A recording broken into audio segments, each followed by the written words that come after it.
F1 a sorti cette année une version boostée de sa Strike, la Strike V5 Alula. Elle reprend le shape et les caractéristiques de la Strike, mais avec l'ajout de l'Alula, matériau maintenant reconnu pour sa légèreté et sa rigidité. L'Alula est présent sur la latte centrale, ce qui a permis à la marque de réduire le diamètre, tout en gardant une bonne rigidité nécessaire au dynamisme, au pumping. On retrouve aussi l'Alula sur la partie supérieure du bord d'attaque. Sur la Strike classique, cette partie est doublée en E-TEX, mais les propriétés de l'Alula ont permis d'utiliser qu'une seule épaisseur de tissu, donc réduction de poids, tout en gardant, voire même en accentuant le dynamisme de l'aile.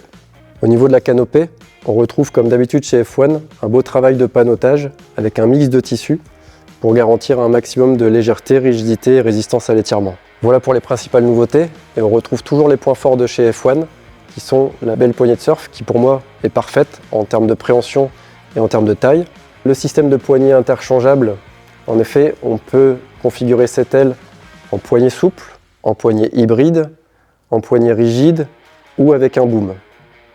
Et le double système de gonflage qui permet de différencier la pression entre le bord d'attaque et la latte, mais aussi de dégonfler plus vite. Pour ce qui est des sensations sur l'eau, je vais laisser la main à Charles qui a pu tester l'aile depuis un mois dans différentes conditions. Ouais Nico, effectivement, on a eu la chance de pouvoir tester cette nouvelle Strike V5 Alula dans différentes conditions pendant plus d'un mois, à la fois dans les Caraïbes, mais également chez nous dans le Nord. Alors dans un premier temps, ce que j'ai remarqué, c'est un vrai gain en rigidité par rapport aux versions précédentes. On a une aile qui offre une puissance immédiate, qui offre beaucoup plus de stabilité en vol. Alors on sent que le flex a également été bien travaillé puisqu'on a une aile très efficace en pumping lors des phases de démarrage. Malgré tous ces gains en performance par rapport aux versions précédentes, ce qui est vraiment intéressant, c'est qu'on garde l'ADN F1. Cette fameuse légèreté dans les bras, le free fly, le surf, c'est une voile qui se fait complètement oublier. Alors ce qui est bien, c'est que pour une aile aussi rigide, on garde une très bonne plage haute. C'est pas toujours le cas sur les ailes rigides, ça a tendance parfois à saturer dans la plage haute. Là, on peut vraiment aller la chercher loin, dans sa plage haute, il n'y a pas de problème. C'est une aile qui se tient très bien et ça, c'est appréciable. Une fois en vol, on sent tout de suite que c'est une aile qui accélère beaucoup, qui cherche à aller vers l'avant.